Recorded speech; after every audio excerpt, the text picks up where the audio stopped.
We have certainly seen, it seems, an increase in religious persecution over the past few years.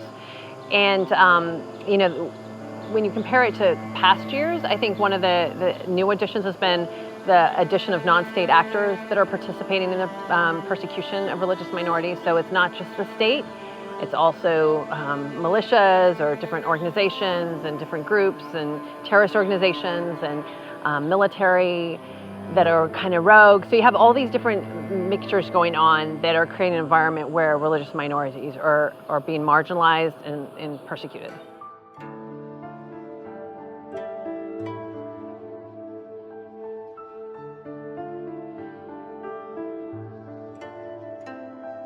It definitely is difficult when non-state actors are the ones persecuting religious minorities.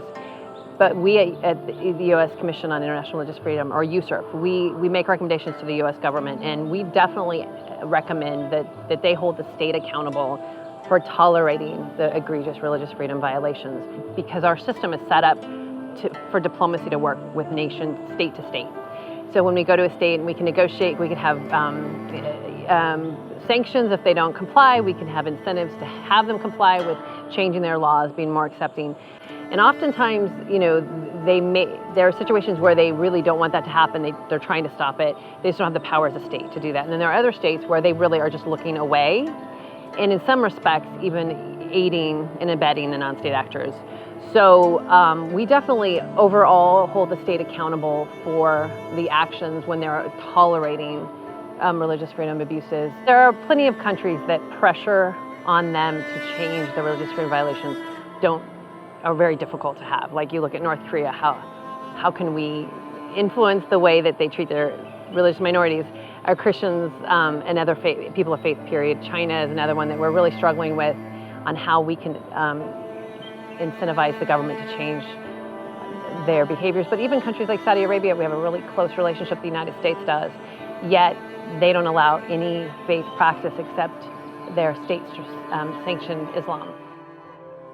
The one thing that we don't agree with the U.S. government on is they provide waivers to certain countries so that these countries like Saudi Arabia that violate religious freedom get a waiver, and there are no consequences for them violating these religious freedom.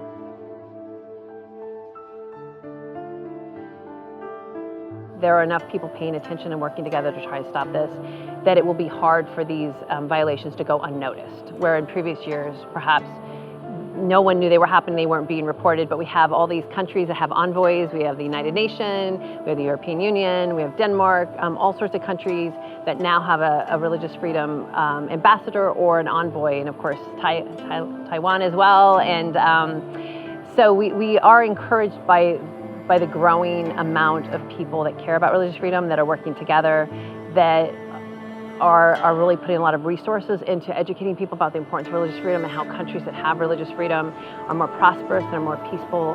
People of faith actually tend to be wonderful citizens, so there's a fear of them that is not really rational, because when you look at countries that have religious freedom, they really usually have a lot of peace and a lot of prosperity.